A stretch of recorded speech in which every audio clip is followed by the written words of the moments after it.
I'm a 33-year-old woman, married and 7 months pregnant. For most of my life, I never wanted kids. I wasn't one of those little girls who played with baby dolls or dreamed of nursery colors. I liked my space. I liked my time. But then something shifted. It wasn't dramatic, just a quiet realization after I turned 30 that maybe motherhood wasn't as foreign to me as I thought. My husband and I agreed we'd stop trying not to try. A year later, I was staring at 2 pink lines I never expected to see. But that's not the story. The story is my mother. My mom is the kind of person who wraps control in concern and labels it love. Growing up, she micromanaged everything, from my clothes to my opinions to how I arranged the magnets on the fridge. She wasn't overtly cruel. She preferred suggestion over command. Things like "some women just aren't meant to be mothers," whispered after I got frustrated with a baby cousin. I didn't see the damage then, but I feel it now. When I was 28, I was diagnosed with a hormonal imbalance that made it harder to conceive. Not impossible, but not easy either. I told my mom in what I thought was confidence. I should have known better. She took that one piece of information and built an entire identity for me around it, or without asking, without warning. At my own wedding 3 years ago, she told people, out loud, that my husband and I would probably adopt someday. I hadn't even told her if we wanted kids. She just assumed, or maybe hoped. After that, the shift in how family treated me was hard to miss. My aunt would hold my hand during small talk and tell me she was praying for a miracle. My cousin pulled me aside to ask if we'd considered a surrogate. It was mortifying. I never corrected them. I just stopped sharing anything personal at all, especially with my mother. She plays the saint in public, always clutching pearls about how her children never call or shut her out. She'll tear up in front of others and say she's worried about me. But when it's just us, she picks. She prods. She positions herself as the only one who knows me, even when she's completely wrong. So when I found out I was pregnant naturally, I told no one outside of a tight circle of friends. My husband and I decided we wouldn't say a word until after the anatomy scan. We wanted one quiet moment for ourselves, one moment untouched by her interference. During that silence, my mom kept calling, and every time she worked the same theme into the conversation. Are you still sad about not being able to give me grandkids? Or you always were more of a career girl? That's okay. We're not all wired for motherhood. She was fishing for pain she assumed I had, smiling while twisting the knife. At 20 weeks pregnant, she crossed a line. I picked up her call while folding laundry and she launched into her usual backhanded check-in. She joked about my empty nest before there's even a bird and said, well, at least you don't have that clock ticking like the rest of us did. No pressure when nothing's coming. I didn't even answer. I hung up the phone and stood there in silence. Not angry, not even shocked, just done. That was the moment the plan formed. If she wanted to spread stories about me, if she liked crafting a narrative, I would give her one to remember. But this time, it would be mine. I printed a copy of my latest sonogram. It was a clear shot. You could see the curve of her spine, the tilt of her tiny chin. I took a pen and wrote across the bottom in black ink, "You'll never meet her." That was it. No name. No explanation. I sealed it in an envelope and mailed it directly to my mother's house. No return address. No note. A week passed, then 10 days, then a voicemail. She didn't say anything for the first few seconds, just breathed hard into the speaker. Then she said, "I got your message. I didn't know. I didn't know." Another breath. "Please call me." I didn't call back. The next week she tried again. Another voicemail. This one angrier. "You think you can just cut me out of this? You're being cruel." She kept going, but I deleted it halfway through. After that, silence. I haven't spoken to her since. She hasn't spoken to me. My phone number remains the same, but her number is blocked now. I told my husband that when our daughter is born, she will only ever know the people who respect her parents, and my mother isn't one of them. The truth is, I'm not angry anymore. I'm just clear. Clear that I don't owe anyone access to my life just because we share blood. Clear that just because someone gave birth to me doesn't mean they get to rewrite my story. And clear that sometimes the only way to reclaim peace is to take the pen back from the person who's been scribbling all over your chapters. The sonogram hangs on our fridge now. My husband doesn't ask about the words at the bottom. He knows. You said, the envelope reached her 4 days after I mailed it. I tracked it through USPS just to be sure. Delivered at 11:13 a.m. I didn't expect a call right away, but I expected something, maybe a dramatic voicemail or an unhinged email, but there was nothing. Not a word from her. Instead, the silence broke in a different way. That same night, my cousin messaged me, "Call your mom. She's devastated." An uncle I rarely speak to followed up with something similar. Then a woman I hadn't spoken to since high school sent me a message on social media asking if everything was okay at home and whether I needed support. I hadn't even realized we were still connected. I hadn't said a word to anyone except our closest friends. I hadn't posted anything. I hadn't shared the news. And still, somehow the gossip machine was running. That could only mean one thing. My mother had started talking. A friend of mine who lives a few streets over from her let it slip in a phone call. She told me my mom had been telling the neighbors that I was punishing her by keeping the pregnancy a secret, or that I was hiding the baby out of spite and had sent a cruel message to get back at her. But she still hadn't reached out to me directly. That silence told me everything. She had received the sonogram, understood the message, and instead of facing what she did, she decided to play the victim. Again. So I broke the silence. I sent her a single text. "Tell your side. I'll tell mine. Let's see who believes who." That was it. Short, sharp, and done. What followed was a complete meltdown, but not to me. She didn't respond to the text. She called my husband instead. He put the call on speaker, and I sat across from him at the kitchen table as she sobbed into the phone. Not once did she ask how I was doing. Not once did she say she was happy for us. She accused me of withholding a baby out of revenge. She said I was mentally unwell and poisoned by hate. She claimed I was tearing the family apart for no reason. My husband didn't interrupt. He hit record. That call ended any doubt we had about how to handle the situation. We weren't going to let her control the story anymore. The next morning, we announced the pregnancy publicly. A simple post, a photo of us holding the sonogram, a soft caption about our growing family, and a note about feeling grateful. No mention of my mother, no reference to drama, just joy. The post exploded. Friends messaged congratulations. Coworkers sent flowers. People were genuinely happy for us. And that's when her lies started to crack. An aunt called my husband's phone to say a neighbor had asked why my mother claimed I couldn't have children. Apparently, the contradiction had confused enough people that they started putting things together. A friend texted me out of the blue, "Wait, I thought your mom said you couldn't have kids?" I didn't even bother replying. Then came the family group chat. Out of nowhere, my mother posted a long, gushing message about how miracles come in many forms, and that she was so overwhelmed with emotion she couldn't speak when she found out. She ended it with a blessing for our future as parents and a comment about how the whole family should come together in joy. I stared at the message for a long time. Then I typed a reply and hit send. The only miracle here is that you kept my medical information to yourself for more than a day. Oh wait, you didn't. Silence. Then one cousin reacted with a clapping emoji. Another replied, well, that escalated, followed by someone else writing, "You're brave. Good on you for saying it." The chat went quiet after that, but the real split came over the next few days. Half the family texted privately to say I was right, that they always suspected my mom twisted things behind the scenes but never had proof. Others messaged to say I should let it go, keep the peace, or not burn bridges over a misunderstanding. Some even tried to guilt me, saying the baby needed a grandmother. I didn't reply to any of them. 3 days later, I picked up one final call from her. It started calm. Then she started crying. She begged to meet her granddaughter. She said she was sorry, but she never actually admitted what she did or why it was wrong. She just wanted access. That was all. I told her she wouldn't be meeting my daughter. She said I was heartless. I said nothing. I hung up the phone and blocked her number. That was the last time I heard her voice. From now on, I'm building a family where truth isn't optional, and love doesn't come with a knife in the back. Word spread faster than I expected. Within 2 days of blocking my mother's number, a second cousin I barely speak to messaged me out of nowhere. She called me cruel, said I was holding a grudge over a simple misunderstanding and that I should stop punishing my mother for being emotional. I didn't reply. I just archived it and moved on. But I knew where this was going. My mother wouldn't stop with whispers in the neighborhood. She'd try to rewrite the past again. This time, I wasn't going to let her. I started collecting everything. Every text, email, and message where she brought up my fertility, made backhanded comments,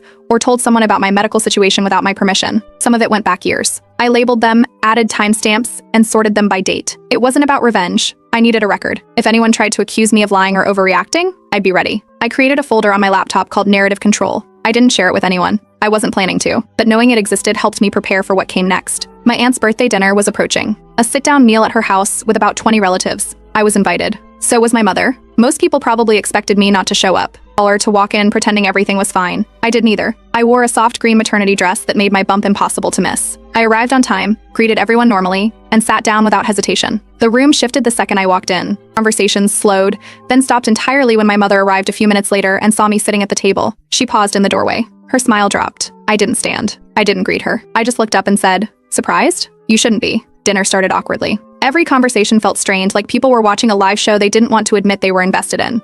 Plates clinked too loudly. No one brought up the elephant in the room, until she did. Halfway through dinner, she launched into a speech about how everyone deserves joy and how some people won't allow others to be happy even when life gives them blessings. Her eyes welled up. She dabbed her cheeks. She looked around the table, pausing for sympathy. I waited for her to finish. Then calmly, I put my fork down and looked straight ahead. She told people I was infertile, I said. She said it at my own wedding. She's repeated it for years, and she never asked me once if it was okay to share. The room froze. Fork stopped moving. A wine glass didn't make it back to someone's lips. I didn't raise my voice. I didn't ask for support. I just told the truth. She told neighbors, relatives, people I went to school with. I found out secondhand more than once. And when I got pregnant naturally, she told people I was hiding the baby out of spite. My mother didn't say anything. Her mouth was slightly open, but no words came. She looked at my aunt, then my cousin. No one stepped in. She stood up during dessert. Her plate was still half full. She picked up her purse, turned, and walked out the front door. She didn't say a word. The room stayed silent for a few seconds after she left. Then people slowly started talking again, but the mood never really recovered. Later that night, my aunt messaged me privately. She told me she always had a feeling something was off, that my mom had a habit of bending facts to get sympathy,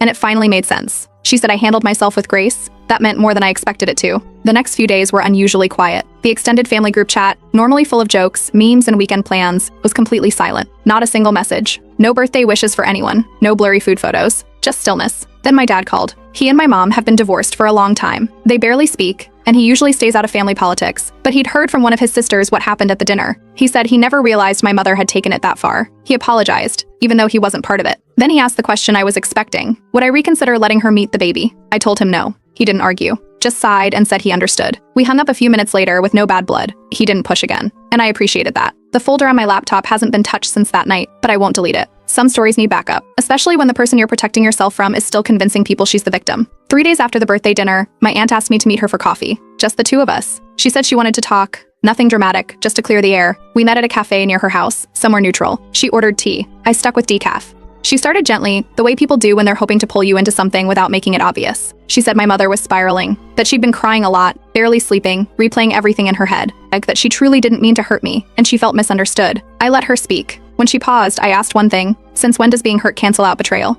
She didn't have an answer to that, but she kept going. She suggested maybe I could let my mother apologize to the baby. Not to me. To the baby. Maybe at the hospital after the delivery. A fresh start, she called it. I asked her if she thought newborns understood apologies. She gave a tight smile and dropped the subject. Before we left, I asked her something I had never voiced out loud before. How many times does someone get to be misunderstood before it's just who they are? She didn't respond. That evening, a text popped up from a former neighbor, someone who used to live down the street from my childhood home and still talks to my mother occasionally. She messaged me with a screenshot. My mother had told her I was using a surrogate, that I couldn't carry safely and the baby was technically not even hers. It was sent 3 days after the dinner, after she cried, after she walked out in silence. That was the moment I decided I was done addressing things directly. I wasn't going to argue with her anymore. No more messages, no more calls. Every time she twisted the truth, I would respond with facts. Controlled, public, verifiable truth. No drama, no emotion, just clarity. I called the hospital where I planned to deliver. I spoke to the patient registration desk, the labor and delivery coordinator, and then someone in security. I explained the situation. My name was removed from the public directory. No one would be able to call and ask for my room. Only 2 people were allowed in the delivery room, my husband and my best friend. No one else. No exceptions. I submitted a written request to ensure the baby wouldn't be taken to any nursery where she could be viewed through a glass window. If anything happened, she'd be with my husband or me. That was it. 2 days later, my dad called again. His tone was softer this time, more unsure. He said he didn't condone what my mother had done, but he thought I should show grace, that motherhood changes people, and maybe I could be the bigger person. I told him directly, you didn't raise me to be passive. You raised me to know when a line was crossed and not let people rewrite it. He paused. Then he told me he was proud of me. That was the end of the call. An hour later, my husband texted my dad. Just a short message. He said he fully supported me, that no one was going to guilt me into anything, and that his priority was our daughter's safety, emotional and physical. My dad replied with a thumbs up emoji and didn't bring it up again. The next day, I got an email from a new account. The name wasn't familiar, but the subject line was, Family First. I knew instantly. I didn't even open it. I blocked the address and deleted the message. I wasn't going to give her new routes to reach me. Her number was blocked. Her backup email was now blocked too. After that, I left the extended family group chat. No warning, no exit speech. Just left. Within minutes, one of my cousins messaged me privately. All she wrote was, good call. That was manipulative as hell. I didn't even ask what had been said in the chat. I didn't want to know. If people believed her, they weren't my people anymore. Later that night, I sat down and searched for a therapist. Not just any therapist, I wanted someone who specialized in perinatal care and family boundaries. I found one. Female. Licensed. Had experience dealing with toxic parental dynamics and pregnancy-related anxiety. I filled out the form, sent the request, and got a confirmation within 24 hours. My first appointment was booked for next week. I didn't want to carry my mother's voice into the delivery room, or into the first year of my daughter's life, or into any moment that was meant to be ours, not hers. That was the line, and it wasn't moving. My first session with the therapist happened 2 days after the last update. She listened carefully, didn't interrupt much, and when I finished explaining everything, from the sonogram to the fake surrogate rumor to the lockdown hospital plan, she didn't ask why I was being so firm. She said it made perfect sense. She used the phrase pattern of emotional trespassing, and that stuck with me. She encouraged the no-contact birth plan, not just as a boundary, but as protection, for peace, for stability, for the baby's first days. That validation mattered. 2 mornings later, a small box showed up on our doorstep. No return address. No note. Just a white baby onesie inside that said Grandma's favorite in cursive pink letters. My husband found it. He opened the box in the kitchen, looked at it for 2 seconds, then dropped it straight into the trash without saying a word. Neither of us needed to guess where it came from. The timing wasn't random. The box showed up 2 days after I left the extended family group chat. My cousin later confirmed it. She messaged me saying my mother had been asking people in the family to just drop off little gifts to stay involved, to show she cares. I asked if she was the one who sent the onesie. She said no, but admitted she'd been asked to. Later that night, another cousin reached out and warned us that my mother had asked her to come by and just talk while dropping something off. That cousin refused and gave us a heads up. We checked the Ring camera logs and set motion alerts after that. Around 9:40 p.m. that same night, the doorbell rang twice. When we checked the footage, we saw someone run up, place a small gift bag, and sprint off like it was a prank. We didn't recognize the person, hood up, face turned from the camera. Inside the bag, a book titled Best Grandma Ever in a frame with no photo in it. It was placed neatly at the front door like a peace offering no one asked for. We didn't open the front door that night. The next morning, we made a non-emergency call to the local police. We explained that someone had dropped off multiple unsolicited packages to our home without permission and had reason to believe it would continue. They advised us to document everything, timestamps, video, contents of each delivery, and said we could file a formal report if it escalated or continued after a clear request to stop. A close friend of mine is a lawyer. She offered to help, and by that afternoon, she had drafted a formal letter. It wasn't a lawsuit or anything official, just a strong, clearly worded cease and desist styled warning, stating that any further attempts to contact us through gifts, visitors, or third parties would be considered harassment. It didn't name anyone, but it was direct enough that anyone reading it would know who it applied to. She emailed it to every known address associated with my mother. We sent it once and didn't wait for a reply. The next move didn't come to us privately. My mother posted a photo of herself on Facebook, face red, eyes puffy, clearly crying. The caption read, "I only tried to love my grandchild. I didn't know love could hurt so much." She didn't tag anyone, but she didn't need to. Within an hour, mutual friends started messaging me, asking what happened. One person even asked if my baby had died. I didn't want to play the back and forth game, but I wasn't going to let lies fly again. That night, I posted a statement on Facebook. No rage, no drama, just facts. I explained that after years of being spoken about and not to, I chose to set boundaries. I detailed the false information that had been spread about my fertility, the repeated emotional manipulation, and the reason I had gone no contact. I mentioned the deliveries. I explained that our focus was on peace, safety, and protecting our daughter. No names, no insults, just the truth. By morning, the post had hundreds of reactions and dozens of comments. People I hadn't spoken to in years shared stories of similar family patterns. A woman I went to high school with wrote, "This made me cry. I did the same thing before my first daughter was born." Another person added, "You're protecting your child the way someone should have protected you." By noon, my mother's Facebook profile was private. She removed several family members. One of them messaged me, saying they were kicked off after commenting "proud of you" under my post. With the due date getting closer, we canceled the traditional baby shower. Too many invites would have meant too many risks. Instead, we hosted a small gathering in our backyard, just 6 people. Friends who'd stood by me, supported the boundaries, never asked for the whole story, and never pushed. We ate takeout, decorated cupcakes, and opened gifts wrapped in plain brown paper. No drama, no tears. Just a calm, beautiful day. It was the best decision we made. I'm now 37 weeks. The nursery is finished, hospital bag is packed, the car seat's been test installed 3 times. Our phones have emergency contact sheets taped inside their cases. We're in full nesting mode. Every cabinet has been baby-proofed, even the ones we won't touch for months. My mother's number has been blocked across every device, every app, every backup channel we could think of. We used a privacy service to get our home address removed from public databases. Voter registry, credit bureaus, property records, scrubbed or masked where legally possible. We weren't leaving anything to chance. Then she tried something new. A week ago, my company's HR department called me in. Someone had emailed them using a fake name, claiming to be a distant cousin and asking for confirmation of my maternity leave date so they could send a gift in time. The message was strange and had just enough personal detail to make it suspicious. HR flagged it and forwarded the email to me. The language was clumsy, but the intent was clear. I filed a formal harassment report that afternoon. I showed them screenshots of the history, the cease and desist style letter we had sent earlier, the Ring camera footage, and even the blocked emails.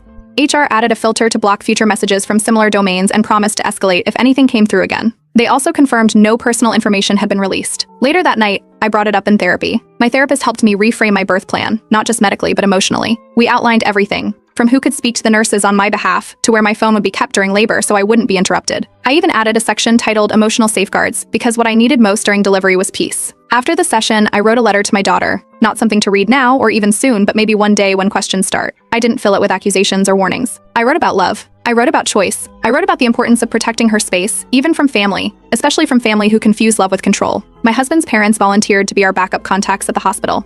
If anything went wrong, if we couldn't answer our phones, they were on standby.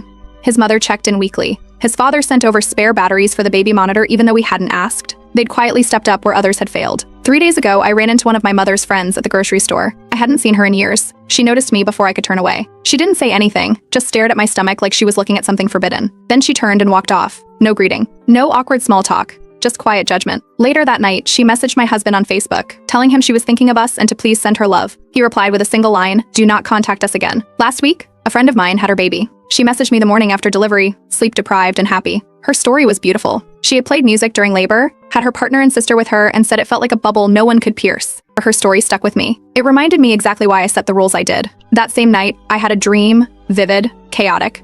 In it, my mother had somehow snuck into the hospital disguised as a nurse. I woke up sweating, heart pounding. I got up, walked through the apartment, and double-checked that the hospital paperwork, lock screen codes, and visitor restrictions were still in place. I messaged a friend of mine who works in labor and delivery and told her about the dream. She reassured me. At our hospital, visitor access is locked down. You need ID. You need the patient's code word. You don't just walk in, not even with scrubs. The delivery ward runs like a bank vault. Her words settled something in me I didn't know needed settling. 2 nights ago, I got a letter in the mail, handwritten. No return address, but the handwriting was unmistakable. My father's. I opened it carefully, expecting more pleading, but it wasn't that. He wrote that he finally understood why I made the choices I did. He said he regretted trying to sway me earlier. He apologized, not just for the pressure, but for all the years he let my mother act unchecked. He told me I was brave. I packed the letter in my hospital bag. It might be the only family letter I'll want to read during labor. Not because it makes everything better, but because it acknowledges everything that wasn't. The onesie with Grandma's favorite is long gone. The doorbell no longer rings late at night. Her Facebook has been quiet since she locked it down. I haven't heard from her in weeks. Not through people, not through gifts, not through sudden public cries for attention. And even now, I don't regret the words I wrote across that sonogram. You'll never meet her. If anything, those 4 words gave me my voice back, and I don't plan on giving it up again. At 38 weeks and 4 days, it happened out of nowhere. I was brushing my teeth before bed, like always. No cramps, no signals, just a sharp feeling, and then a sudden rush of water onto the bathroom floor. I froze. It took me a second to even say the words. My husband rushed in with wide eyes. I grabbed the overnight bag. He grabbed his keys. We were in the car less than 5 minutes later. We drove mostly in silence. I stared at the dashboard clock, watching the minutes flick by. I kept repeating the same thing under my breath. She's really coming. At every red light, my husband squeezed my hand. When we arrived, the woman at the front desk asked for the password we'd set weeks earlier. We gave it. She nodded and let us back. My name wasn't on the patient directory. No one could call or ask about me. No one could come in without that password. The system worked. Inside the delivery room, the nurse confirmed again that only the 2 names listed in my file, my husband and my best friend, were allowed in. No updates were being given to anyone else. The nurse double-checked the birth plan and said she would personally make sure the rules were followed. The door stayed shut unless it was medical staff. For the first time in months, I felt like I could finally exhale. A few hours into early labor, a different nurse stepped into the room, looking tense. She came to my bedside and spoke quietly. Someone had just called the front desk claiming to be my aunt. They asked whether the baby had arrived yet and what room I was in. The caller refused to give the code word. The staff ended the call immediately and flagged the incident. Within 20 minutes, hospital security came by to check on us. They did a sweep of the floor, confirmed the caller hadn't arrived in person, and added an alert to my room. Every nurse was now aware, and they rotated assignments to make sure no one unfamiliar could step in unnoticed. It was handled seriously, which made all the difference. 14 hours later, our daughter was born. She came out screaming, red and full of life, all 7 pounds and 5 ounces of her. They placed her on my chest and everything else faded, every voicemail, every deleted message, every drop off at our door. I whispered her name to her. It was a name no one else knew, not even my father. It's just me and my husband. I promised her it would always be her story, not someone else's version of it. We took one photo. Not of her face, just her tiny hand curled around my finger. That's what we shared. No baby stats, no name reveal, no balloon arch, no proud grandma captions for anyone to twist or claim. Just that one moment. 2 days later, while we were still in the hospital, my cousin messaged me. Someone at their church had made a casual comment about the birth, something vague, maybe even unintentional, but it was enough. My mother reportedly left the service crying. That night, she sent another email, this time to my work account. My husband opened it before I did. It was 4 pages long. The first half was guilt. The middle section was excuses. The last line read, "You'll regret this when she asks about me." I didn't open the email myself. I didn't even read it, but when my husband told me what it said, I didn't pause. I just answered, "Then I'll tell her the truth." 3 days after coming home, we hosted a naming ceremony in our backyard. No extended family, no photographers, just 6 people, our closest circle. We played soft music. Our daughter wore a tiny white dress with embroidered daisies. We lit a candle for each person we hoped would guide her as she grew. There were no speeches, just quiet celebration. 2 weeks after the birth, I booked another session with my therapist. We talked about postpartum emotions, but also about peace. It's about how I could finally focus on being a mother without protecting myself from another one. There were hard nights, of course, newborn sleep cycles and an endless feeding. But there was no panic. No fear that the doorbell would ring with something wrapped in fake love. No wondering what lie would be spread next. In the nursery, there's one frame on the wall above the bookshelf. It holds the sonogram from when I was 20 weeks pregnant, the same one I mailed. The same one I wrote on? It still says, "You'll never meet her." But that message was once about anger. Then it became about protection. Now it's a reminder. That line was the first time I really stood between my daughter and someone who meant her harm. It won't be the last.